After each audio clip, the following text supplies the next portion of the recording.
600 scellini. Questa era la cifra da pagare se uccidevi un nobile nell'Inghilterra del IX secolo. Se invece la vittima era un contadino libero, potevi cavartela con 200. Se era un servo, bastava ripagare il danno al padrone, come se avessi rotto un attrezzo agricolo o azzoppato un bue. E se la vittima era una donna? Difficile a credersi, ma non sempre valeva meno di un uomo. Talvolta poteva avere lo stesso valore o persino di più. Ma non cantiamo vittoria troppo presto, perché, come vedremo, dietro quella quotazione non si nascondeva un calcolo lusinghiero. Benvenuti in un mondo dove la sacralità della vita non era un dogma, ma un calcolo. Oggi ci piace pensare che la vita umana non abbia prezzo, ma la storia è scritta da persone che sapevano esattamente quanto valessero la propria pelle e quella dei loro vicini. In questo video non parleremo di quanto fosse brutale il passato, ma di quanto fosse razionale. Perché trasformare una persona in una voce di bilancio è stata per secoli la tecnologia più efficace per evitare che la società andasse in frantumi.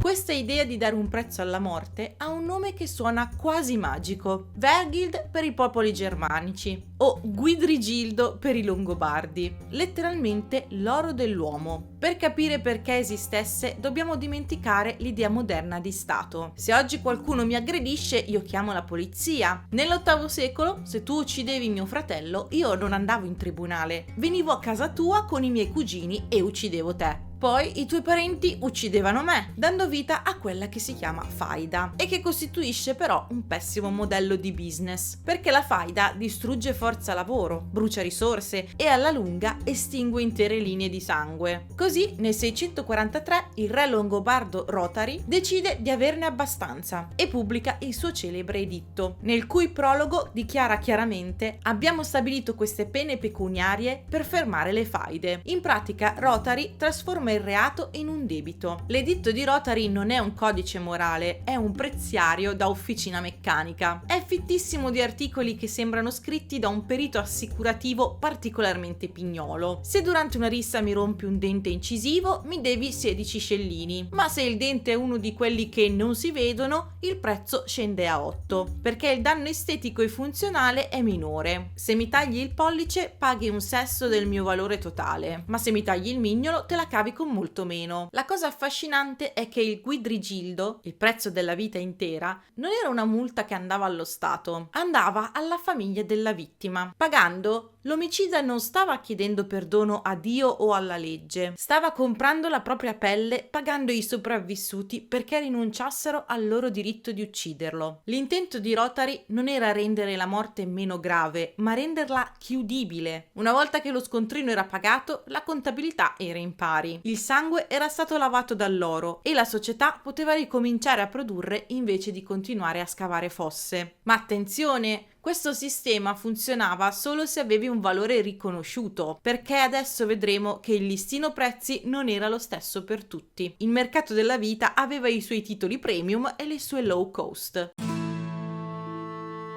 Se il risarcimento serviva a tenere in piedi la società, è ovvio che non tutti i pezzi del puzzle avessero lo stesso peso. Il listino prezzi della vita era lo specchio fedele della gerarchia dei vivi. E qui la faccenda si fa interessante, perché se guardiamo le cifre capiamo cosa contava davvero per una comunità medievale o moderna. Partiamo dalla base, il rango. Nelle leggi dei Franchi Salici, ad esempio, uccidere un nobile o un funzionario del re costava 3 volte tanto rispetto a un semplice uomo libero.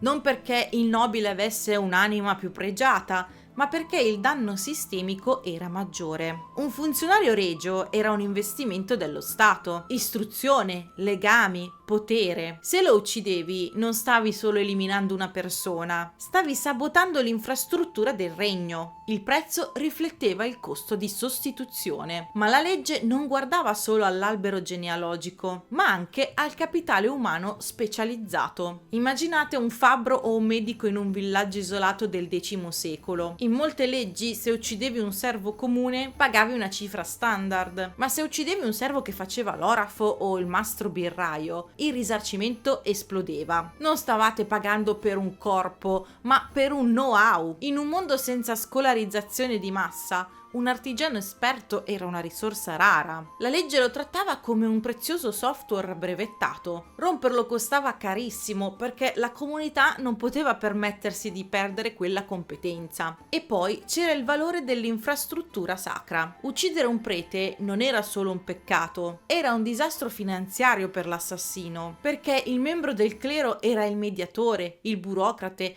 colui che teneva insieme i registri e la morale. Colpirlo significava danneggiare un network che andava oltre il villaggio. Era come abbattere una torre delle telecomunicazioni oggi. Il costo del danno non è il valore del cemento, ma il valore del servizio che smette di funzionare. In questo calcolo spietato, persino la biologia aveva la sua quotazione. Spesso siamo portati a pensare che nel passato le donne non valessero nulla, ma matematicamente è il contrario. In molte leggi germaniche il valore di una donna in età fertile era il doppio di quello di un uomo dello stesso rango, ma non perché la società fosse femminista, era solo pragmatica. Una donna giovane era una fabbrica di futuri soldati e lavoratori. Ma ahimè, una volta passata l'età fertile, la sua quotazione crollava, perché il suo prezzo era legato alla sua capacità produttiva e biologica e non aumentava con la saggezza dell'età. Ma la prova definitiva che il prezzo fosse una protezione e non un'offesa sta in chi un prezzo non lo aveva: lo straniero, il viandante senza legami o il fuorilegge. Se non facevi parte di una gerarchia, se non avevi una famiglia pronta a riscuotere il tuo credito o un signore che ti possedeva, la tua vita valeva zero. Potevi essere ucciso per strada e l'assassino non avrebbe dovuto pagare un solo centesimo a nessuno. Non avere un prezzo non significava essere liberi, ma essere invisibili al sistema. La sacralità della vita era un concetto sconosciuto. O eri un ingranaggio con un valore contabile, oppure eri un semplice rumore di fondo. Ma per restare in tema di valore e risparmio, vi segnalo lo sponsor di oggi, Instant Gaming, la piattaforma dove il valore dei vostri giochi preferiti incontra i prezzi più bassi del mercato, con sconti fino all'80% su tutto il catalogo PC e console. Potete trovare dai grandi titoli alle perle indie, risparmiando veramente sul vostro budget mensile. Trovate il link in descrizione. Vi ricordo che ogni acquisto fatto da questo link supporta concretamente il canale. Ma torniamo ora alla nostra contabilità umana, perché dopo aver visto quanto valevate per lo Stato, dobbiamo capire quanto valevate dentro casa.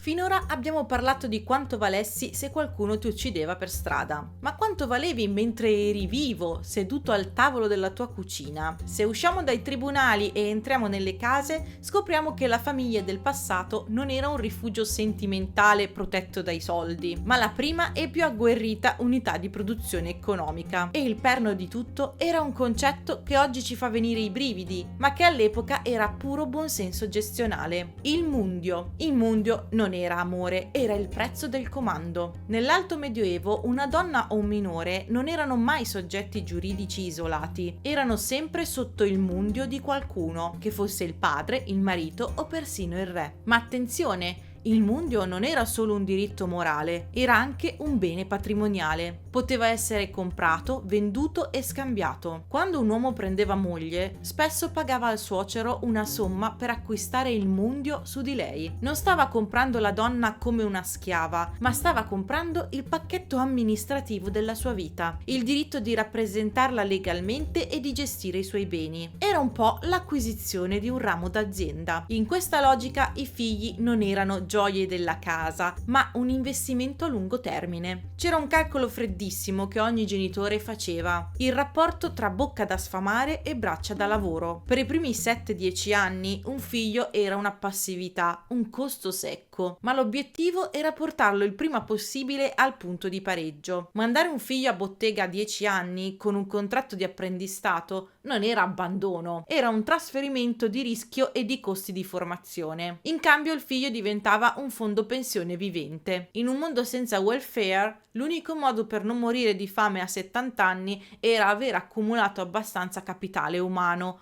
ovvero figli che avessero un debito di riconoscenza produttiva verso di te. E se le cose andavano male? Se la famiglia si indebitava? Esisteva la pratica del pegno umano. In diverse società medievali e moderne, se non potevi pagare un debito, potevi impegnare un membro della famiglia. Potevi mandare tuo figlio a lavorare gratuitamente per il creditore finché il debito non fosse stato estinto. Il corpo del figlio diventava la garanzia collaterale del prestito. Amare qualcuno nel passato significava innanzitutto garantirgli un posto in questo bilancio. Un figlio senza un ruolo economico, una figlia senza dote o un anziano che non poteva più gestire il patrimonio erano vere tragedie, perché uscire dal ciclo del valore significava diventare invisibili. La famiglia non era un nido che ti proteggeva dal mercato, era la tua quota di partecipazione al mercato della sopravvivenza.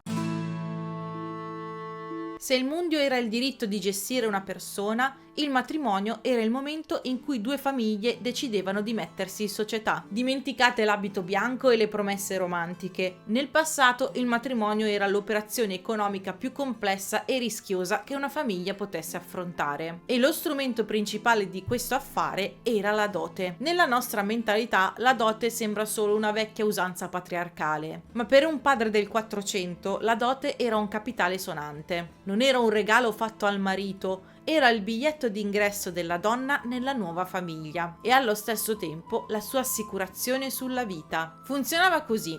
La famiglia della sposa consegnava una massa di ricchezza, come soldi, terre, gioielli, alla famiglia dello sposo. Il marito poteva usarla per far fruttare i suoi affari, ma quel tesoretto restava legato alla moglie. Se il marito moriva o se la famiglia acquisita andava in rovina, la dote doveva tornare a lei. Era il suo paracadute, l'unica cosa che le impediva di finire a chiedere l'elemosina. Ma l'aspetto più incredibile di questo mercato dei matrimoni lo troviamo a Firenze nel 1425, con la creazione del Monte delle Doti. Immaginate lo Stato che apre una sorta di banca basata sulla vita delle bambine. Quando nasceva una figlia, il padre versava una somma allo Stato. Lo Stato prendeva quei soldi e li usava subito per pagare i soldati o finanziare le sue guerre. In cambio, 15 anni dopo, quando la ragazza era pronta per sposarsi, lo Stato restituiva la somma con gli interessi. Quei soldi servivano a pagare la dote e permettere alla ragazza di trovare un marito di alto livello. Era un sistema geniale e spietato. La sopravvivenza finanziaria di un'intera città come Firenze poggiava sulla capacità delle sue bambine di sposarsi bene. Una figlia senza dote era un peso morto che bloccava la ricchezza della famiglia. Al contrario, una figlia con una dote ricchissima era un investimento d'oro. Permetteva alla famiglia di imparentarsi con i potenti e scalare la piramide sociale. Il matrimonio nel passato non era il coronamento di un sogno d'amore, ma un contratto tra soci. Si calcolava tutto: quanto terreno portava lei, quanta protezione offriva la famiglia di lui, quali porte si sarebbero aperte con quella firma. E se i conti non tornavano, l'affare saltava. Perché in un mondo dove ogni vita ha un prezzo, l'amore è un lusso che pochi bilanci potevano permettersi. La dote ci dice che il valore di una donna era misurato da quanti soldi riusciva a spostare da una cassa all'altra della città. Finora abbiamo visto che potevi avere un prezzo in caso di omicidio o di matrimonio, ma c'è un livello ulteriore, più profondo e decisamente più crudo, il momento in cui l'essere umano smette di essere un soggetto con un valore e diventa un oggetto di valore, una merce liquida come un sacco di grano o un lingotto d'oro. Per gran parte della storia la distinzione tra persona e cosa è stata molto più sfumata di quanto vorremmo ammettere. Aristotele, ad esempio, definiva lo schiavo un instrumentum vocale, ovvero un attrezzo dotato di voce. Non era un insulto, ma una categoria merceologica. Se il bue serviva per arare e il martello per costruire, lo schiavo serviva per eseguire ordini. La sua vita non era misurata in dignità, ma in ammortamento. Se lo schiavo moriva troppo presto, il padrone non piangeva una persona, ma malediceva un pessimo investimento. Non dobbiamo però pensare solo alla schiavitù classica delle piantagioni. C'era una forma di prezzo umano molto più comune comune nelle nostre terre, la schiavitù per debito. Nell'antica Roma esisteva il nexum. Se non potevi restituire un prestito, il creditore poteva letteralmente prendere possesso del tuo corpo. Diventavi sua proprietà finché non avevi lavorato abbastanza da ripagare il debito. Il tuo tempo, i tuoi muscoli, la tua vita erano la garanzia del prestito. Questa idea della persona come garanzia è sopravvissuta per secoli sotto varie forme. Pensate ai servi della gleba. Non erano schiavi, ma il loro valore era legato alla terra. Se un nobile vendeva un campo, vendeva anche i contadini che ci stavano sopra. Non stavi vendendo esseri umani che legalmente erano cristiani con un'anima. Stavi vendendo la loro capacità produttiva futura. È qui che il prezzo della vita umana raggiunge il suo massimo cinismo, quando scompare l'individuo e resta solo la sua utilità. Nel mercato del lavoro del passato, il corpo era un macchinario che richiedeva manutenzione, cibo e riparo, e che doveva generare un profitto. Se il costo della manutenzione superava il profitto generato, la merce umana perdeva valore, diventava un peso di cui disfarsi. Ma c'è un livello ancora più assurdo in questa borsa valori dell'essere umano, quello in cui non sei un semplice ingranaggio, ma un vero e proprio titolo di stato che cammina. Per i Vivians di corte ho preparato un approfondimento proprio su questo, il mercato degli ostaggi di lusso, quando i monaci facevano i broker e i re diventavano assegni viventi. Cliccate su abbonati se volete vedere questo ed altri contenuti extra. Per tutti gli altri Vivians invece restate qui, perché ora dobbiamo rispondere alla domanda finale. Abbiamo smesso davvero di darci un prezzo o abbiamo solo cambiato il modo di scrivere lo scontrino?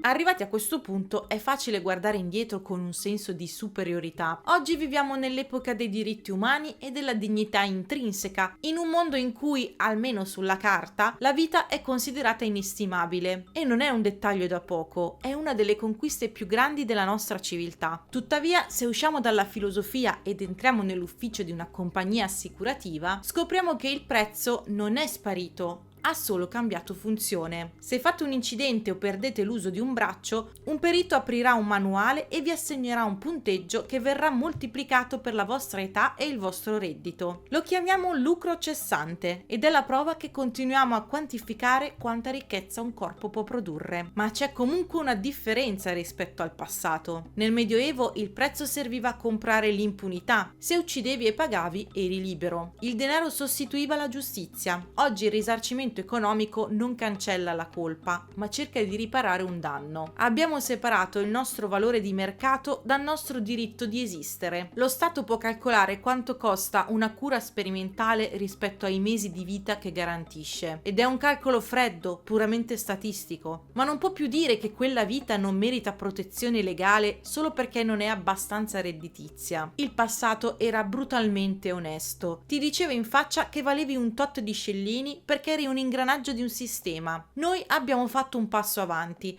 Abbiamo deciso che anche se il sistema continua a pesarci sulla bilancia ogni giorno per calcolare tasse, stipendi e assicurazioni, esiste però una parte di noi che deve restare fuori dal registro contabile. Forse la vera differenza non è che oggi la vita non ha prezzo, è che abbiamo smesso di credere che quel prezzo sia l'unica cosa che definisce chi siamo. Abbiamo imparato a convivere con un paradosso. Siamo cittadini con diritti infiniti che vivono in un sistema che deve comunque, per sopravvivere, continuare a fare i conti con la nostra fragilità e con le risorse a disposizione. Il prezzo è ancora lì, scritto in piccolo tra le clausole. La sfida della modernità però è ricordarsi che noi siamo molto più profondi del contratto che abbiamo firmato. Il video finisce qui. Se volete rimanere immersi nell'atmosfera del passato, date un'occhiata su Instant Gaming ai giochi ambientati nel Medioevo o in altri periodi storici. Lasciate un mi piace se il video vi è piaciuto e aspetto di leggere i vostri commenti. Alla prossima, ciao!